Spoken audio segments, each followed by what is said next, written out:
잠언 30장 24절부터 28절까지입니다.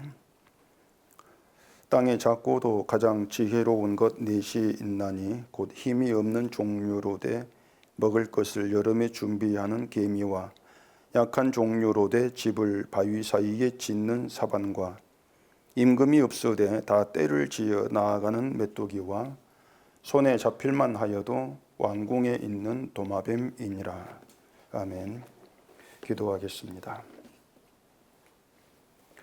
하나님 아버지, 오늘 이 말씀도 우리의 지식이 아니라 하나님께서 허락하신 그 지혜로 깨닫고 이 지혜가 가르쳐준 말씀의 세계가 무엇인가를 알게 하시옵소서. 예수님 이름으로 기도합니다. 아멘.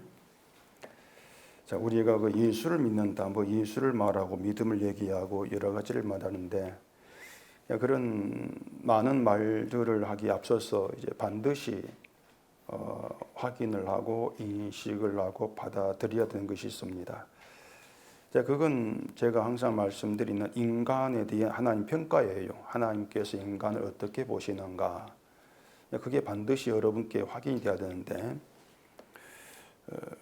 왜 우리가 그 인간에 대한 하나님 평가를 먼저 확인해야 되는가 하면은, 우리가 어떤 말을 한다 할지라도 하나님 평가에서 어긋난 것은 모두 다 성경이 아닌 거짓이 될 수밖에 없기 때문입니다.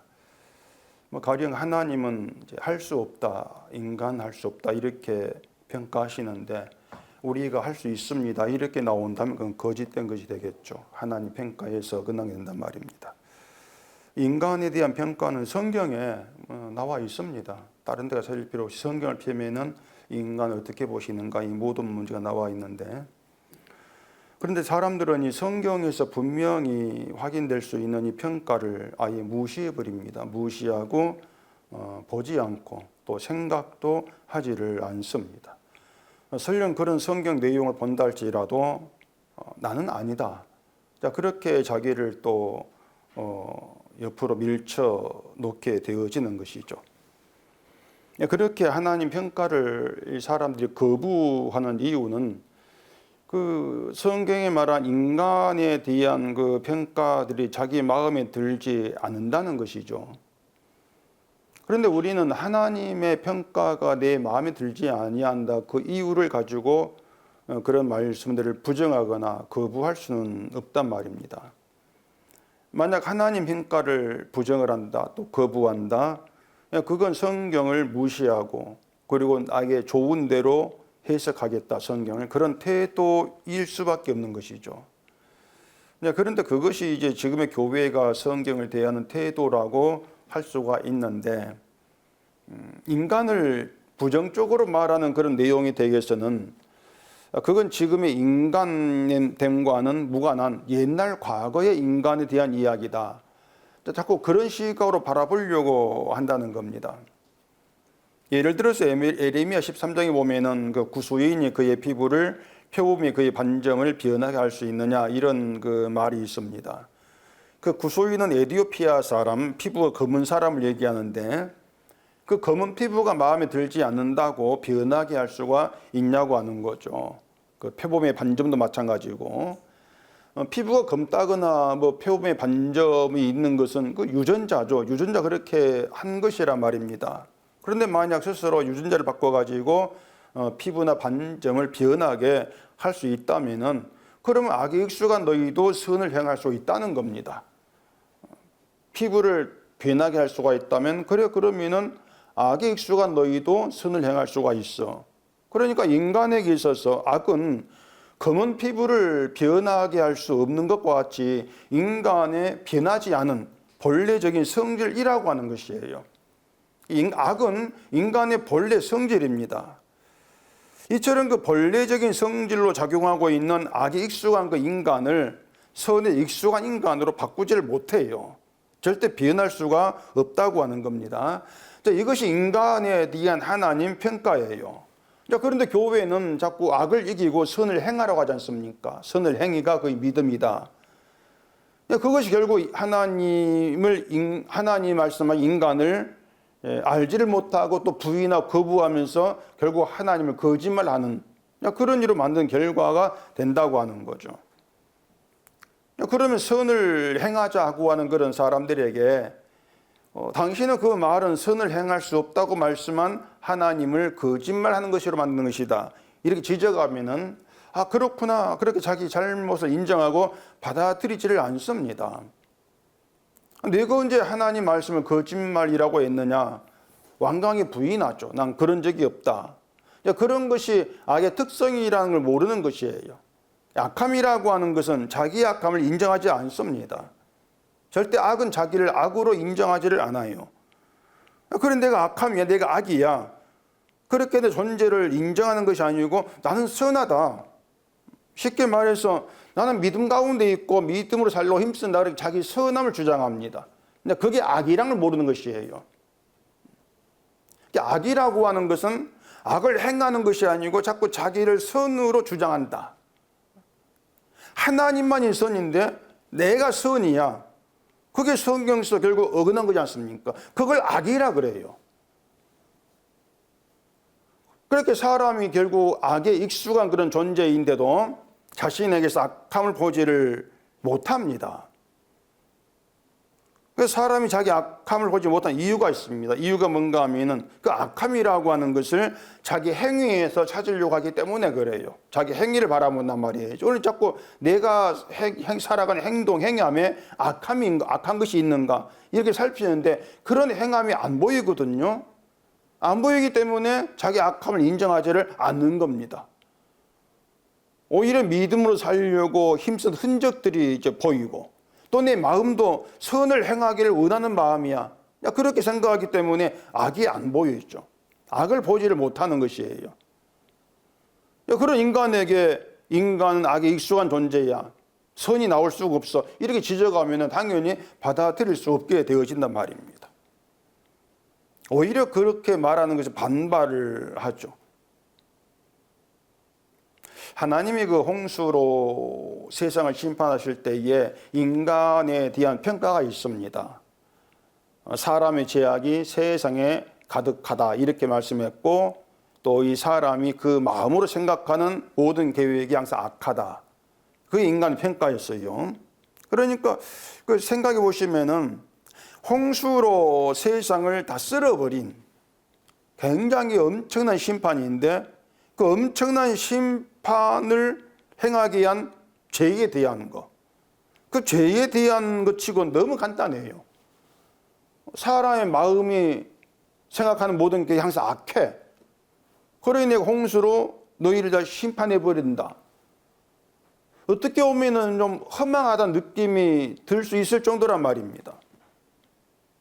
홍수는 세상 모든 인간에 대한 사형 집행이란 말입니다. 사형 집행이에요. 그러니까 그럴 정도로면 우리가 들었을 때, 야, 저건 죽어 마땅하다. 그래, 우리가 죽어 마땅해. 이런 느낌이 들 정도의 뭔가 엄청난 죄를 막 얘기하고 그렇게 될 것 같은데 그게 아니란 말입니다. 그냥 마음이 생각보면 악해. 뭐 계엄령을 내려가지고 군대를 동원해서 국회를 장악하려고 했다. 뭐 선거관리위원회에 군대를 보내가지고 서버를 뭐 확보하려고 했다.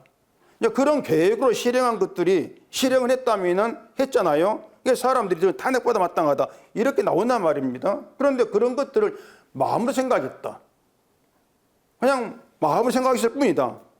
그걸 가지고 탄핵받아 마땅해 이렇게 하지를 않단 말입니다. 그냥 그 마음에 그런 생각이 지적할 뿐이지 탄핵하려고는 하지 않는다는 얘기예요. 근데 사람은 안 그렇습니다. 하나님은 그 마음이에요.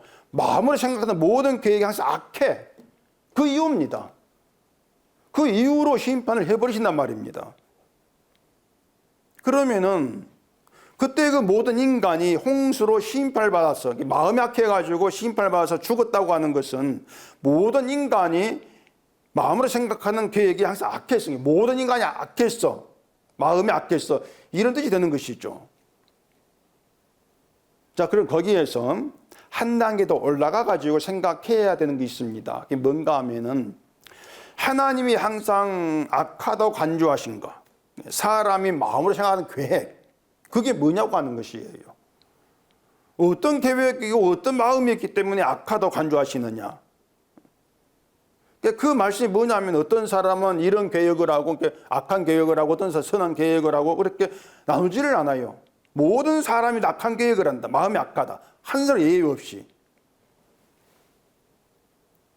우리는 또 이런 변명을 하죠. 마음으로 계획하고 생각했다 해도 행하지 않을 수 있지 않습니까? 그런 변명도 안 통한다는 얘기예요. 왜냐하면 사람은 마음으로 생각하는 악한 계획대로 살아갑니다. 그냥 그걸 속에 딱 감춰두고 있는 것이 아니고 그 마음이 악한 대로 살아가요.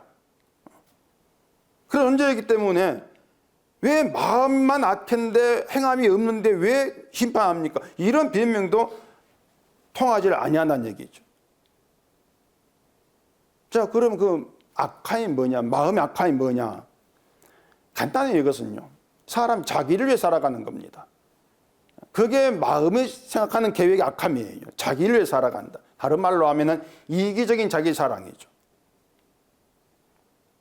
뱀이 그 하와를 유혹했던 말이 널 위해서 선악과를 먹으라는 것이었습니다. 널 위해서 먹어라. 왜 너에게 좋은 거야? 널 위해서. 그리고 하와는 자기를 위해 먹었지 않습니까? 그게 뭐 하나님을 위해 먹은 것도 아니고 누구를 위해 먹은 것도 아니고 자기를 위해 먹은 것이에요. 사람의 죄악이 세상에 가득하다고 말씀하신 것도요. 이 세상의 모든 인간이 다 자기를 위해 산다. 그렇게 이해하면 되는 것입니다. 그걸 하나님은 악하다. 그렇게 평가하시고 쓸어버리신 거예요. 그러면 하나님이 인간을 선을 행할 수 없는 자로 평가하셨다? 그 의미가 뭐겠습니까? 선을 행하려고 변하려고 하지 말라는 겁니다. 그것은요. 안 되니까 네가 선을 행하려는 그런 인간으로 변하려고 하지를 말라고 하는 거예요. 그냥 너는 악에 익숙한 그런 자로 하나님께 나오라는 겁니다. 그냥 항상 말씀드리지 않습니까? 악에 익숙한 데 나오라는 거예요. 그런 너를 불러 세워서 내 일을 하겠다. 이게 하나님 뜻의 계획이라고 생각하시면 돼요. 이 말이 들으면 쉽게 생각이 되겠죠. 선을 행할 수 없는 악인으로 하나님께 나가면 되나? 쉽네? 그러면 전 죄인입니다. 끝. 그렇게 되는 것이 아니에요. 그렇게 그러면 그게 사탄의 책량이란 말입니다. 야, 네가 죄를 인정하고 나가. 그럼 그게 믿음이고 그게 복음 아는 거야. 그게 사탄의 책략이에요. 자기를 위해서 결국 내 믿음을 위해서 죄인의 고백을 하는 뿐이란 말입니다. 자, 그럼 이제 우리가 하나님 인간을 어떻게 평가하시는지 알았고 또 인간에게 좀 변해라 이런 말씀하는 것도 아님을 알았습니다.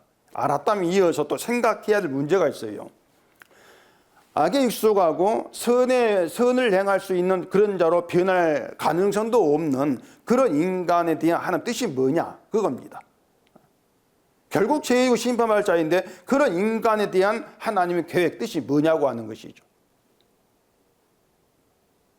구약에서 하나님이 택한 백성 이스라엘이죠. 이스라엘인데 그 이스라엘도 결국 악에 익숙했고 선을 행할 수 없는 자들이었습니다. 이스라엘도. 하나님이 그런 그들 택해가지고 어떻게 사용하시냐고 하는 것이죠. 오늘 본문에 빨리 들어가야 되는데 그 전에 이 문제를 우리가 생각을 해야 돼요. 그 이스라엘을 어떻게 사용하시는지를 그들에게 준 성전으로 드러난단 말입니다. 성전으로. 자, 성전에는 희생제물의 죽음이 있고 그 죽음이 이스라엘의 죄를 대신하지 않습니까? 만약 이스라엘이 선을 행할 수 있는 자라면은 그 성전의 희생제물의 죽음이 이스라엘의 죄를 대신하는 이게 성립이 안 된단 말이에요. 죄인으로 나와야 만약 그들 죄를 대신한다. 이게 성립이 되죠. 성전을 통해서 제물의 피를 받으시고 이스라엘의 죄를 용서하시는 하나님의 자비하심, 그 사랑을 증거하시고 그걸 체험하게 하시는 것. 그게 이스라엘이에요. 그렇게 해서 이스라엘은 희생제물의 피로 인한 용서의 사랑으로 가득 찬 나라 되게 하겠다고 하는 것입니다. 그러니까 이스라엘이 그 자기들의 선을 행해서 그 인간 착함으로 가득한 그런 이스라엘이 아니고요. 그런 나라가 아니고 하나님의 용서의 사랑으로 가득한 나라. 그게 하나님께서 의도한 이스라엘이라고 하는 것이에요. 그런 이스라엘 되기 위해서 이스라엘은 죄 있는 대로 존재를 해야 한단 말입니다. 그게 한 뜻이에요. 그러기 이스라엘은 자기를 위해 사는 자가 아니고 하나님을 위해 부름받았고 하나님을 위해 존재를 해야 된단 말입니다. 그 죄에 대한 사람들의 의문이 뭔가 하면은 성도는 예수의 피로 용서받았는데 왜 계속 죄인이라 해야 하고 죄를 말하는가? 이게 의문이에요. 왜 그런 의문이 있게 된가 하면은 용서받은 나에게 관심이 있기 때문에 그렇습니다. 내가 용서받았다. 여기에 초점을 두기 때문에 그래요. 내가 용서받았는데 그럼 죄 없는 거잖아. 근데 왜 계속 죄를 말해? 그래 의문이 된단 말입니다. 근데 그게 뭔가 용서를 자기를 위한 것으로 생각한단 말입니다. 그러니까 그게 말씀드린 것처럼 마음으로 생각하는 악함이란 말이에요. 늘 위해 용서를 생각하는 거 이게 악함이다. 용서는 죄로 인해 죽어야 될 자를 용서하신 하나님의 긍휼과 자비하심을 보여주기 위해서 용서입니다. 하나님을 위한 용서예요. 인간을 위한 용서가 아니고. 그게 십자가란 말입니다. 그렇기 때문에 내가 용서받았다 이게 초점이 있으면 안 되고 하나님의 긍휼과 자비하심이 초점이 돼야 돼요. 그런 이유로 성도는 죄 가운데에서 주의 용서를 바라봐야 하는 것이죠. 그러라고 불러낸 것이에요. 그렇게 성도가 자신을 죄 가운데 있는 자로 본다는 것은 자기를 죄로 인해 죽을 자임을 안다. 그 뜻이 되겠죠. 죄로 인해 죽은 자가 주의 피로 건진받았다. 그걸 아는 것이 성도란 말입니다. 이런 성도가 이제 행해야 할 길이 있습니다. 그 길. 고린도후서 5장을 보십시다. 고린도후서 5장 15절입니다. 그가 모든 사람을 대신하여 죽으심은 살아있는 자들로 하여금 다시는 그들 자신을 위하여 살지 않고 오직 그를 대신하여 죽었다가 다시 살아나신 이를 위하여 살게 하리라 함이라. 자, 주로 인해서 죽음에서 건진받았다. 이 내막을 알게 된 성도는 자기를 위해 살지 않게 되는데 그 말은 거기에 어떤 말이냐면은 자기의 복이나 자기 구원을 위해서 예수를 찾지 않게 된다. 그 뜻입니다. 그게 자기를 위해 살지 않는 것이에요. 예수를 내가 원한 내 인생을 이루기 위해서 믿지 않게 된다고 하는 것입니다. 그걸 가지고 지혜라 그래요. 지혜다. 그래서 지혜는 인간 똑똑하게 만든다 이러한 뜻이 아니라 자기를 위해 주를 찾지 않게 한다. 자기를 죽음이 마땅한 죄인된 자로 보게 되어진다. 그렇게 생각하시면 된단 말입니다. 그렇기 때문에 지혜 있는 성도는 자기를 살지 않는 성도는 이 세상에서 약한 나를 강해지게 하는 그런 주로 생각하지를 않아요. 그게 지혜 있는 것이에요. 자, 이것이 오늘 본문에서 생각할 내용인데 이제 서론 좀 길었는데 본문 들어가 보십시다. 본문 이제 24절 다시 보겠습니다. 땅의 작고도 가장 지혜로운 것 넷이 있나니 곧 힘이 없는 종류로 돼 먹을 것을 여름에 준비하는 개미와 약한 종류로 돼 집을 바위 사이에 짓는 사반과 임금이 없으되 다 때를 지어 나아가는 메뚜기와 손에 잡힐만 하여도 왕궁에 있는 도마뱀이니라. 자, 잠언의 특징은 뭔가 알 것 같은데 모르겠다는 겁니다. 그게 잠언 특징입니다. 본문도 마찬가지예요.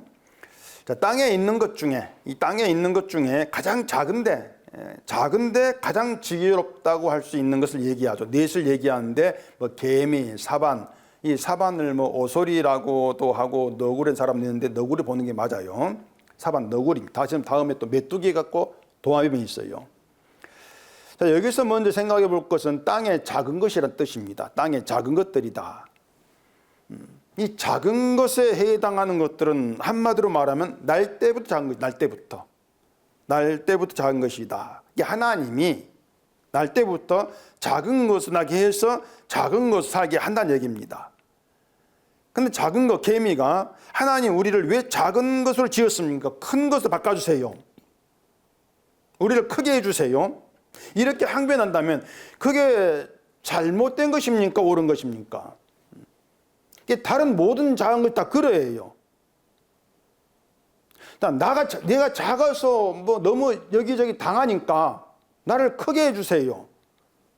그게 사실은 옳은 게 아니란 말입니다. 그러니까 작은 개미는 열심히 먹을 걸 준비하기 위해서 이 길 저 길 가려고만 다니지 않습니까? 그러다 밟혀 죽기도 한단 말입니다. 작은 건 그렇게 땅에서 뭔가 위험한 삶을 살게 되어 있습니다. 해를 입기 쉬운 그런 이제 존재로 살게 되어 있는 것이죠. 근데 하나님이 애당초 그렇게 살라고 지었단 얘기예요. 넌 작은 자로 살아라. 만약 개미가 항배한다고 해서 개미 몸집을 황소만 크게 만들었다, 하나님이. 그래, 너 그러면 크게 해줄게. 황소같이 만들어 버렸어요. 이 땅 지구상에 이 개미가 그렇게 황소가 된다. 이건 재난이죠, 그럼. 재난이란 말입니다. 우리는 개미는 작아야 되고 메뚜기도 작아야 돼. 우리는 그런 생각하고 있지 않습니까? 메뚜기 황소가 되면 이 세상 완전 전멸이야. 멀게 사라져. 그게 우리의 생각이라면은 그럼 우리는 이제 어떻게 생각해야 한단 말이에요. 하나님 우리 약한 자로 작은 자로 만들었습니다. 그렇게 살라고 하십니다. 근데 우리가 그걸 용납하지 못하고 날 큰 자로 만들어주세요 이렇게 나온다면 그게 옳은 거냔 말이에요. 개미는 작은 게 맞다, 메뚜기 작은 게 맞아 이렇게 나오는데 나는 작은 게 맞아. 왜 그런 생각을 하지 않냐는 얘기입니다. 이게 인간 이기적인 생각이라는 얘기죠. 우리는 항상 그래요. 내가 작다는 거, 세상 기준에 작다고 하는 게 불만이 있단 말입니다. 그래서 늘 내 커지기를 바라고 그런 가운데에서 하나님 믿어요. 하나님이 나를 작은 것으로 약한 자로 만들었다. 이걸 우린 용납하려고 하지를 않아요. 그게 인간성이라는 얘기입니다. 이것이 하나님을 찾는 사람 속마음이에요. 그러니 내가 커지기를 바라고 하나님 믿는다. 이게 마음의 악함이 된단 말이에요. 그게 악함이에요. 늘 내가 잘되고 커지는 좋은 결과를 기대하고 하나님 부르고 찾는다. 그게 믿음인데 그건 결국은 성경에서 믿음으로 간주하지 않는 것이죠. 그게 악함이라고 간주되는 것이죠. 그런 점에서 사람들이 하나님을 찾고 믿는다고 하는 그 믿음을 들여다보면은 모든 것이 다 자기가 원하는 기대, 내가 커지는 그 기대, 그 결과를 담고 하나님 믿고 나옵니다. 그게 믿음 내용이죠. 그건 지혜가 아니라고 하는 것이에요. 그러니까 사람들이 하나님 믿을 때는 자꾸 어떤 큰 결과를 자꾸 기대한단 말입니다. 내가 이렇게 이런 큰 결과를 주겠지. 이게 인간의 기대예요. 자, 그런 점에서 개미가 먹을 걸 여름에 준비한다고 하죠. 개미가 먹을 걸 여름에 준비한다고 하는 것은 어떤 결과를 얻기 위한 노력이 아니에요. 개미는 여름 동안 먹을 걸 준비하는데 어떤 큰 결과를 얻으려고 노력하는 게 아니란 얘기입니다. 그러니까 뭔가 더 잘 살고 싶다거나 다른 동물에 비해서 더 부자 되고 싶다는 그런 의미가 담겨 있지 않다는 얘기입니다. 단지 개미의 준비는 먹을 것이 없는 겨울을 대비하는 것 뿐이에요. 겨울에 먹을 것이 없어 그때를 대비해 가지고 준비하는 것 뿐이란 얘기입니다. 따라서 개미에게 여름은 뭔가 오늘을 즐기기 위한 그 배짱이죠. 그것은 오늘 즐기기 위한 그 여름이 아니고 겨울을 대비하기 위한 준비의 날이다. 그걸 지혜라고 하는 것이에요. 겨울을 대비한 준비가 여름. 우리가 힘이 없는 자라고 하십시다. 힘이 없는 자로 살면서 하나님을 찾는데 내가 힘이 없다는 생각하지 않고 심판의 날에 구원이 되시는 그 예수만 생각하고 산다. 그렇게 할 수가 있겠습니까? 우리가 오늘을 살아가면서 심판을 생각하고 심판 때 구원이 있는 예수만 생각하는 그런 삶을 살 수 있냐는 얘기예요. 우리가 뭔가 하면은 지금 살아간 현재 여름이다 합시다. 지금 살아간 여름을 심판의 날, 겨울에 합시다. 그 심판을 준비하는 그런 날로 생각하지 않습니다. 어떻게 힘이 없어가지고 무시하고 조롱하는 이 오늘 인생에서 자꾸 벗어나고 싶어 하는 거예요. 또 항상 내일을 기대하는 것도 지금보다 더 나은 내일, 더 크게 부자로 사는 그런 내일, 자꾸 그런 내일을 생각하고 있는 것이죠. 그런 믿음에서는 주를 경외하는 게 나오지를 않습니다. 자기를 죄인으로 보는 게 아니거든요. 그래, 계미의 이 얘기가 결국 그거예요. 너희가 오늘을 어떻게 살아가느냐. 시집가고 장가하고 집을 사고 팔고. 그러니까 그런 모든 것들이 뭐냐면 오늘을 자기를 살아간다 그 뜻이에요. 자기를 위해 사는 거예요. 노아가 방주를 짓는 거, 그게 겨울을 대비하는 것이었습니다. 심판 알기 때문에 심판을 대비하는 게 오늘이었죠, 노아에게는. 그리고 노아도 결국은 먹고 자고 살았지만은 그 먹고 사는 게 오늘을 즐기기 위한 것이 아니었어요. 그 점이 다르단 말입니다. 노아가 방주를 짓는 게 계미가 여름에 겨울을 준비하는 것이었죠. 그걸 지혜라 그래요. 심판을 알고 심판이 있을 바라보는 것. 결국 인간은 잘못되면 그겁니다. 지금 살아간 현재를 심판의 날을 준비한 때로 생각지를 않는 겁니다. 하나님의 도움을 찾아 도움을 구해서 오늘을 좀 더 즐겁게 살아보자. 내 인생을 좀 더 즐겁게 만들어보자. 이런 그 생각이 전부였죠. 그게 이제 지혜가 아니다. 이렇게 되어진단 말입니다. 그래서 지혜가 있다고 하는 것은 무엇을 의미하는가 하면은 내가 힘이 없다는 것이 불만이 되거나 또 힘 있는 자가 되고 싶은 의도로 하나님을 찾는 게 그게 악함을 아는 것이에요. 내가 남보다 힘이 없어 이게 불만이야. 아, 이게 악한 것이구나. 그걸 악함으로 알게 되어진 지혜란 말입니다. 그리고 그런 지혜 가운데에서는 결국 이 세상의 마지막 때 늘 그걸 염두에 둘 수밖에 없는 거죠. 오늘 행복하게 즐겁게 사는 게 이게 복이 아니야. 그걸 알게 된단 말입니다. 이게 지혜예요. 다음에 지혜는 이제 약한 종류인 사반이 집을 바위 사이 짓는 것 이렇게 얘기하잖아요. 이것도 뭐 같은 의미입니다. 우리가 하나님께 나오는 의도, 그 의도를 사반과 비교해서 생각하면은 왜 지혜가 아닌지, 왜 믿음이 아닌지 알게 되는 것이에요. 자, 그 사반을 약한 종류라고 얘기합니다. 자, 그러면 난 약해. 스스로 자기를 세상에서 약하다고 생각하는 그런 사람이 하나님을 찾을 때에 구하는 게 뭔가를 보자는 얘기예요. 약한 자가 구하는 게 뭐겠습니까? 하나님께 힘이 되는 걸 받아가지고 내 강한 자 되게 해달라. 그렇게 하나님의 도움을 구하지 않습니까? 힘을 주십시오. 강한 자가 되게 해주세요. 내가 너무 약해서 살기 힘듭니다. 이렇게 나온단 말이에요. 그런데 사반이 집을 바위 사이에 짓는 것은 자기가 강해지려고 하는 행위가 아니에요. 바위를 피난처로 삼는 거란 말입니다. 내가 강해져야지 이게 아니고 그냥 그 바위를 피난처로 삼는 거예요. 그냥 피난처이지 강해지려고 집을 짓는 게 아니다. 그 점을 생각해야 한단 말입니다. 시편 104편을 봐보십시다. 시편 104편 18절입니다. 높은 산들은 사냥을 위함이요 바위는 너구리의 피난처로다. 뭐 짧은 구절은 제가 읽는 거 듣기보다도 지금 봐야 좋아요. 높은 산들은 사냥을 위함이요 바위는 너구리의 피난처로다. 여기 그 너구리라고 한 단어가 사반이라는 단어가 같은 단어예요.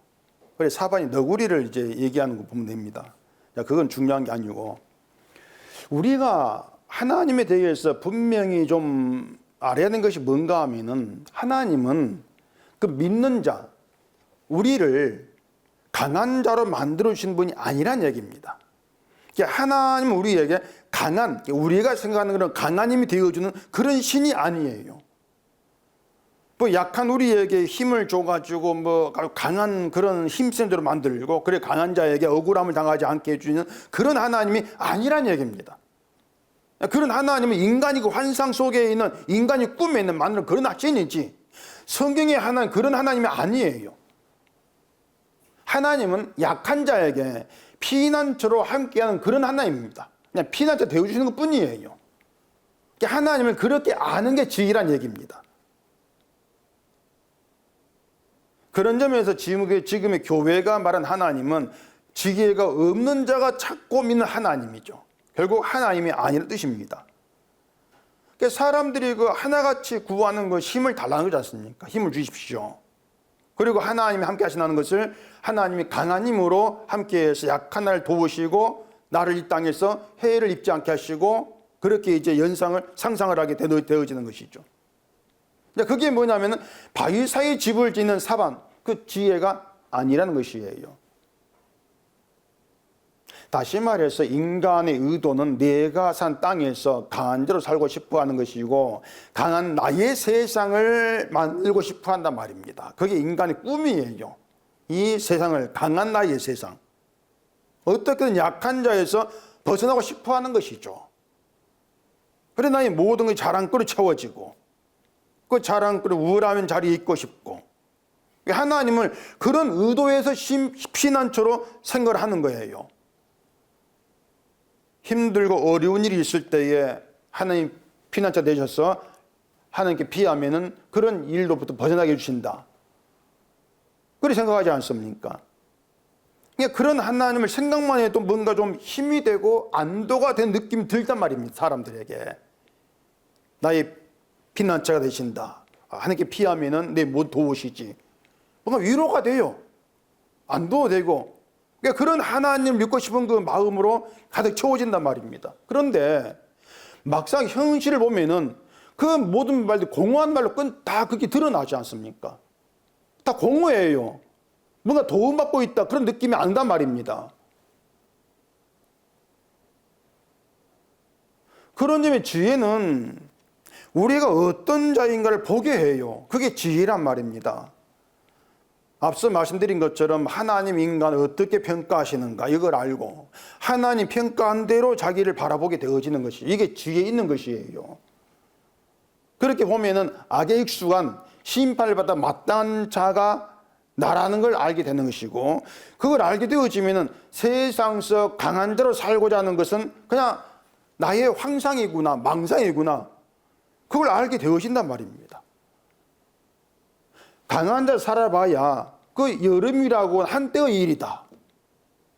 여름이 지나가고 겨울, 그 심판 때가 오게 되어지면 내가 추구한 강함이라고 하는 것이 어떻게 되는가? 아무 힘이 없어. 강한 자랄지라도 심판 때에는 심판에 들어간단 말입니다. 강한 게 의미가 없어져요. 그걸 바라보는 게 지혜란 말입니다. 우리가 추구하는 강함이라고 하는 것이 칸들을 이 심판에서 건져낸 능력이 있는가? 안 되지 않습니까? 능력이 아니에요. 무용주물이에요. 그걸 바라보는 것이죠. 그 대신 나의 죄를 지고 죽은 예수의 피가 구원의 능력이야. 마지막 때에 구원의 능력이야. 이걸 알 것 아니겠습니까? 그렇기 때문에 하나님의 그 언약으로 오신 예수로 이루어진 그 십자가, 하나님의 그걸 알고 주를 믿는 게 하나님을 피난처로 믿는 것이란 말이에요. 그게 사반이 바위에 집을 짓는 같은 것이란 말입니다. 지혜 있는 거. 그래서 그냥 약한 종류로 그대로 있으면서도 바위에 집을 짓는 그 사반, 그게 지혜인 것처럼 주의 피를 믿고 의지한 믿음으로 살아가는 거. 그러니까 약한 자로 살아가면 주의 피를 믿는 게 지혜예요. 그것이. 그게 가장 지혜로운 것이에요. 여름은 금방 지나가, 겨울이 오죠. 그 심판의 때에 나를 심판해서 건져낸 능력이 있는 것이 뭔가, 이걸 바라보고 살아가는 것이에요. 우리가 하나님을 피난처란 말을 많이 하지 않습니까? 그러면 이렇게 생각해 보세요. 하나님이 피난처가 되어주기 전에, 피난처라 하기 전에 하나님께 피할 일이 없게 하면 되지 않겠습니까? 그런 문제 간단한 거예요. 애당초 처음부터 하나님께 피할 일이 없게 만들어버리면 뭐 하나님 피난자가 되어줄 그 수고로움도 필요 없단 말입니다. 사람이 그런 생각을 성경 처음부터 하게 되어 있습니다. 선악과를 만들지 않았다면, 에덴 동산에서 뱀을 쫓아냈다면 이런 생각들을 하게 되는 것이에요. 그러니까 그런 것들이 바로 인간이 자기 중심으로 있다. 그게 악한 거야. 이걸 보여주고 있는 것이죠. 마음의 생각, 계획이 항상 악해.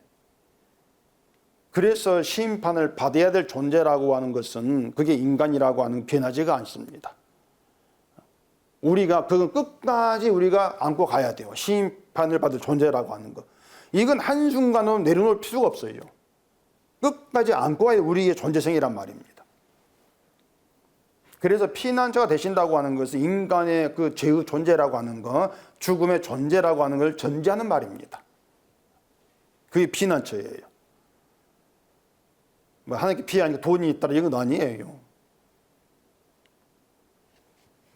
그렇게 자기를 죄의 존재로 알게 되면서 피난처가 된 하나님 관계에 있게 되어진단 말입니다. 하나님과 관계에 있는 사람은 자기의 죄됨을 아는 자다 이렇게 이해하시면 돼요. 뭐 하나님 무소부지하시고 뭐 전지전능하시고 생사를 주관하시고 이런 이론적인 말들은 다 의미 없습니다. 그런 말을 한다고 믿음이 있다 그 전혀 아니에요. 그것이 뭐 하나님 믿는 것도 아니고 아는 것도 아니란 얘기예요.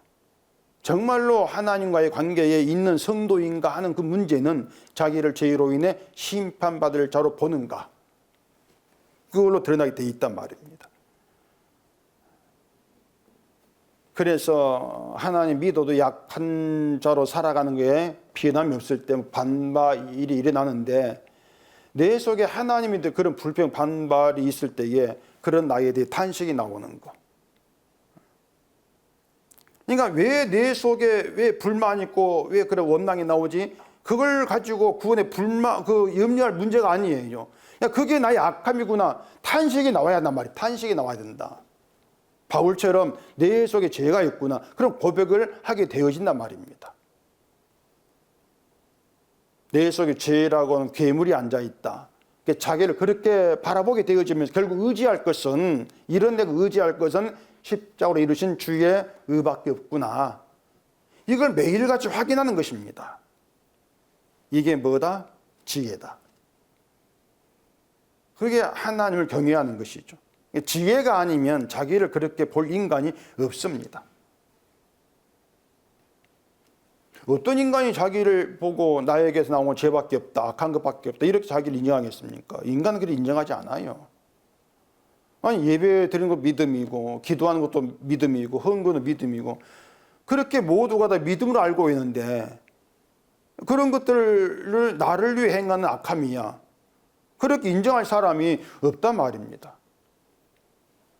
결국에 외부의 도움, 다시 말해서 성령이 옴으로써 그런 자기 인정이 나오게 되는 것이에요. 그런 점에서 자기를 죄인으로 보는 성도는 성령 받은 자다는 점에서 하나입니다.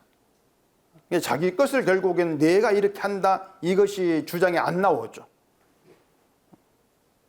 그런 점에서 성령 가운데 하나 이렇게 평가되는 것이에요.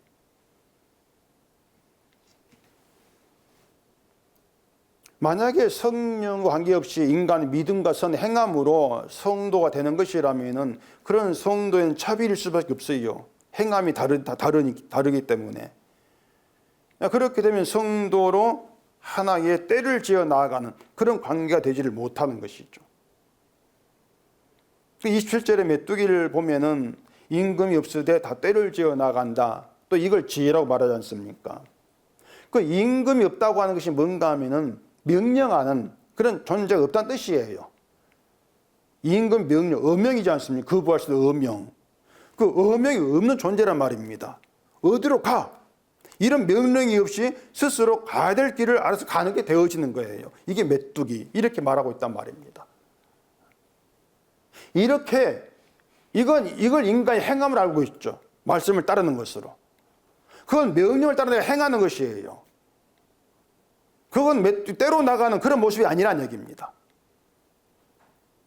이렇게 하라 그런 명령이 없이 임금 없이 때로 다 지어간다는 얘기죠.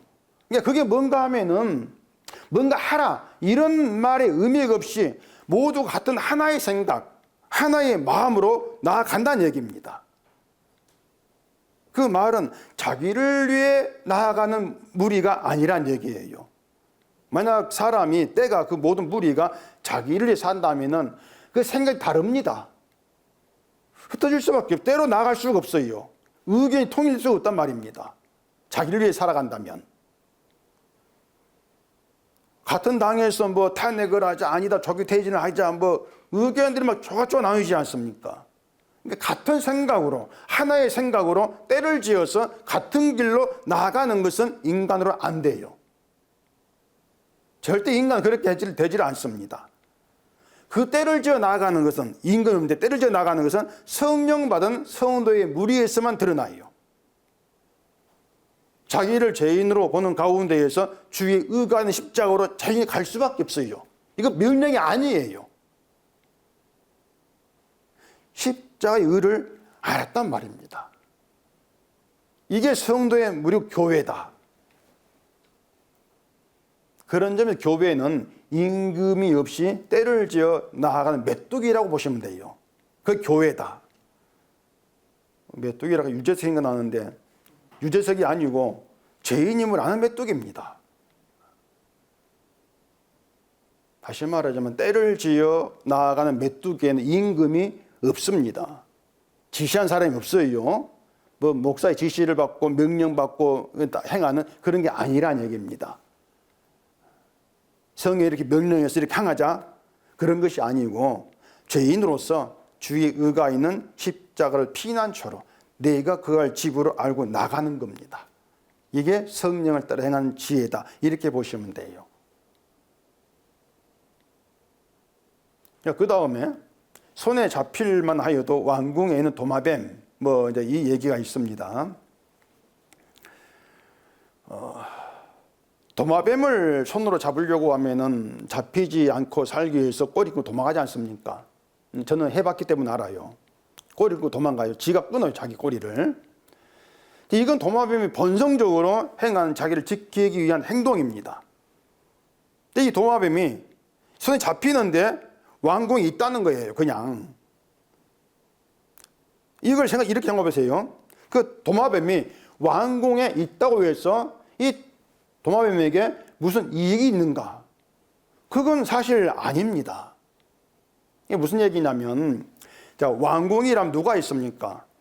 왕이 있지 않습니까? 왕이 있는 곳인데 그 왕이 막 달려와가지고 도마뱀을 손에 잡혀 유기해서 구해주는 그런 게 아니란 얘기입니다. 그냥 그런 왕궁이 아니란 얘기예요. 그렇다면은 도마뱀의 입장에서 보면은 왕궁은 자기에게 힘이 안 돼요. 왕궁이 있다는 것이 아무 도움이 안 되는 얘기입니다. 그 왕도 내가 손에 잡혀 유기해서 구해줄 힘이 되는 그런 존재가 아니란 얘기입니다. 결국 도마뱀은 자기가 손에 잡혀 죽는다 해도 그걸 개의치 않고 왕궁을 떠나지 않는 거예요. 그걸 도마뱀이 얘기한단 말입니다. 이렇게 말하면 이해가 안 되겠죠. 자, 이것을 우리의 왕이 되신 예수님으로 이제 연결해가지고 생각하면 돼요. 지금 그 얘기를 하고 있으니까. 자, 우리에게 왕이 되신 예수님이 힘이 있는 왕입니까? 힘이 없는 왕입니까? 어떤 왕이에요? 힘 없는 왕이에요. 힘 없어요. 예수님이 예루살렘에 들어오실 때에 사람들이 호산나 하면서 찬송하고 환영을 했습니다. 왜 그렇게 환영하냐면 예수님을 힘 있는 메시아로 왕으로 생각했던 것이에요. 그렇게 알았단 말입니다. 이 예수님이 막 놀라운 이적을 여기저기 행하니까 이 사람이 자기들에게 다윗의 영광을 되찾아줄 메시아구나, 우리 왕이구나, 이렇게 알았단 얘기예요. 근데 막상 예수님에게서 기대했던 힘을 못 봅니다. 그게 안 보여요. 그럼 다 떠난단 말이에요. 누가복음 23장을 보십시다. 누가복음 23장 35절입니다. 백성은 서서 구경하는데 관리들은 비웃어 이르되 저가 남을 구원하였으니 만일 하나님이 택하신 자 그리스도이면 자신도 구원할지어다 하고 군인들도 희롱하면서 나와 신 포도주를 주며 이르되 내가 만일 유대인의 왕이면 내가 너를 구원하라 하더라. 그의 위에 이는 유대인의 왕이라 쓴 패가 있더라. 자, 여기에서 예수님은 힘없는 왕입니다. 분명히 힘없는 왕이에요. 그래서 십자가에 달린 한평의 행악자 중에 하나가 당신 그리스도가 아니냐, 그러니까 너와 우리를 좀 구원하라, 이렇게 얘기한단 말입니다. 그러니까 힘없는 그리스도, 힘없는 메시아를 조롱하고 있는 것이에요. 메시아가 아니야 당신은, 그런 식의 조롱이란 말입니다. 근데 그 모든 자리에 딱 한 사람, 다른 행악자가 그 사람을 꾸짖습니다. 그러면서 그 자기가 십자가에 달려 죽는 것을 자기가 행한 일에 상당한 거기 마땅한 보응을 받는 것으로 당연히 우리가 죽는 것은 이렇게 말하지 않습니까? 반면에 예수님의 죽으심은 죄 없는 분의 죽음이야. 그 행함에는 아무 죄가 없어, 이렇게 얘기한단 말이에요. 그러면서 하는 말이 당신의 나라에 임하실 때에 나를 기억하소서, 이런 말 하지 않습니까? 자, 십자가 위에 유대인의 왕이라 쓴 패가 있다고 했습니다. 그 말은요, 그 예수님이 달린 십자가가 예수님이 왕으로 계신 왕궁이 되는 것이에요. 왕이니까 왕궁이지 않습니까? 그러니까 막 화려한 건축물, 큰 왕궁, 이걸 여러분 생각하지 마시고 그 십자가, 피 흘린 십자가를 왕의 처소, 이렇게 보잔 말입니다. 그게 맞아요. 그게 왕의 처소잖아요. 지금 유대의 왕 쓴 패가 있으니까. 따라서 왕으로 오신 예수님이 피 흘려 죽은 십자가는 왕궁이에요. 왕궁. 그런데 그 왕궁이 사람들에게 아주 시시하게 느껴진다는 얘기입니다. 뭐 이런 왕궁이 다 있노? 시시해요. 뭐 이런 왕이 다 있나? 시시하단 말입니다. 그 십자가 현장에는 많은 사람이 있어요. 근데 그들은 유대인의 왕, 이런 패를 써가지고 십자가에 달았을 뿐이지, 그건 조롱하고 있는 거지. 네가 왕이야, 웃기지 마라, 조롱인 것이지 왕으로 여기지 않습니다. 이유는 하나예요. 힘 없는 시시한 존재다. 아니, 메시아가 왜 이렇게 힘이 없어? 그런 왕, 그런 메시아는 우리에게 도움도 안 되고 힘도 안 돼.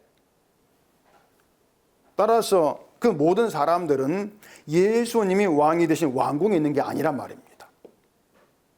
왕궁에 있는 게 아니에요. 왕궁에 있는 사람은 나를 기억하소서, 이렇게 부탁한 그 강도만 지금 왕궁에 있는 것입니다. 정말 시시한 왕을 왕으로 그 강도는 바라보는 것이죠. 당신의 왕이야. 결국 강도가 손에 잡힐만 해도 왕궁 떠나지 않은 동합에 해당한단 말입니다. 그 강도 동합뱀이에요. 왕궁에 자리 잡고 있는. 그래서 지금의 기독교인의 명백한 잘못은 믿음을 자꾸 나에게 힘이 된다고 생각을 하고 또 힘을 구하는 거, 이게 잘못이란 얘기입니다. 예수를 믿고 의지한다는 거, 예수 안에 있다는 거, 이런 모든 것들을 이 땅을 살아가는데 필요한 힘이 되어지는 거, 나를 강하게 만들어지는 거, 이렇게 알고 있는 거죠. 이게 명백한 잘못이에요. 이건 환상이에요. 오늘 이 말씀을 근거해서 제가 말씀드릴 것은 예수 아니라는 거, 십자가의 세계, 예수님이 왕으로 계신 그 왕궁 십자가는 다 시시하게 보이는 세계라는 것입니다. 시시해, 정말 시시합니다. 예수님도 힘 없어요. 힘이 안 돼요. 사람들이 환영하고 찾을 만한 그런 분이 아니에요. 호산나고 환영했다가도 우나는 어찌한 부담이면 등을 돌려버린단 말입니다. 때문에 복음이라고 하는 것은 사람 듣고 등 돌릴 수밖에 없는 예수를 증거하는 게 복입니다. 복음이에요, 그것이. 야, 이런 예수님이 이도하거나 믿음에 힘이 생기겠구나, 이런 예수는 복음이 아닌 거죠, 사실은요. 환상을 심어주는 그런 거짓된 복음일 뿐, 복음에 지나지 아니한다는 얘기입니다. 도마뱀이 손에 잡히면 약한 자, 잡혀야 돼요. 잡힐 수밖에 약한 자로 왕궁에 있는데 왕궁이 힘이 있으면서 도마뱀을 구해주는 것이 아니다. 왕궁 자체가 도마뱀을 구할 힘이 있고 그 권세가 있는 그런 게 아니라는 얘기입니다. 무슨 말이냐면 왕궁의 힘이라고 하는 것은 이 땅에서 약한 자를 구해주고 힘주는 그런 식의 힘이 아니란 것입니다. 그런 용도의 힘이 아니라는 것이에요. 왕궁의 권세, 왕궁의 힘이라고 하는 것은 죄로부터, 심판으로부터 구해주는 힘이 권세입니다. 이 땅에서 뭐 구해준다. 그래봐 심판에 들어간다면 말좀 헛일 아닙니까? 정말 강한 거, 정말 큰 능력, 권세는 죄로부터, 죽음으로부터 우리 건져내는 것이에요. 그게 진짜 강함이에요. 그런데 그런 권세를 세상은 시시하게 여기는 것이고 사람들도 그런 권세를 시시하게 보는 거죠. 나에게 지금 도움이 안 된다고. 그래서 십자가에 죽은 예수를 찾지를 않습니다. 대신 나에게 힘이 될 다른 예수를 찾고 있는 것이죠. 그런데 힘없는 시시한 예수를 찾는 자가 있어요. 그들이 성도예요. 성도는 정말 이 세상의 기준으로 시시하게 보이는 그런 예수를 찾아요. 그들이 시시한 예수를 찾는 이유는 세상의 힘을 시시하게 보기 때문에 그렇습니다. 세상의 힘, 이게 다 시시한 거야. 세상에 힘 있는 자가 되고 그걸 자랑하게 된다 할지라도 그 힘이 나를 죄에서 구원하지를 못해. 이걸 안단 말이에요. 다시 말해서 죄를 알게 되어지면 세상이 시시하게 보입니다. 죄를 알면 부자로 산다, 성공한다, 이름 떨친다, 다 시시한 거. 오히려 죄를 알지 못하고 세상 끝을 생각하지 않고 지금 오늘 여름을 잘 먹고 잘 입으면 행복하게 사는 거, 이것만 생각하는 거, 이게 불쌍하게 보이는 것이에요. 그게 이 성도입니다. 그래, 우리가 예수님의 인도를 받는다는 것은 우리 상상을 자꾸 떠납니다. 우리가 하는 일 안 되게 하고요. 그래서 불평이 나오게 하고요. 그렇게 해서 죄만 나오는 나를 보게 하고요. 그렇게 죄이 만들어서 십자가 죽으신 왕 되신 예수를 바라보게 합니다. 그게 정말 우리를 인도하신 것이에요. 그게 인도하십니다. 그렇게 죄인의 자리에서 바라보는 예수님은 시시한 예수가 아니고요. 시시한 왕이 아니고 내 죄를 자기의 피로 덮으신 크신 은혜와 사랑의 왕 되신 예수님이에요. 이런 예수님으로 바라보시기를 바랍니다. 기도하겠습니다.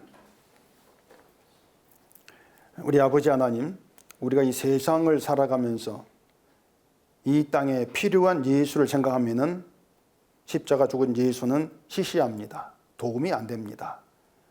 이러한 우리를 죄를 보고 깨닫게 하시고 그 죄 가운데에서 예수를 바라보게 하셔서 예수님의 권세가 얼마나 대단한지 우리를 죽음에 건지는 그 권세를 믿고 감사하게 하시니 이 모든 것을 믿음으로 깨닫고 그 믿음으로 인도하시는 하나님만 감사하는 저희가 되게 해주시옵소서. 예수님 이름으로 기도합니다. 아멘.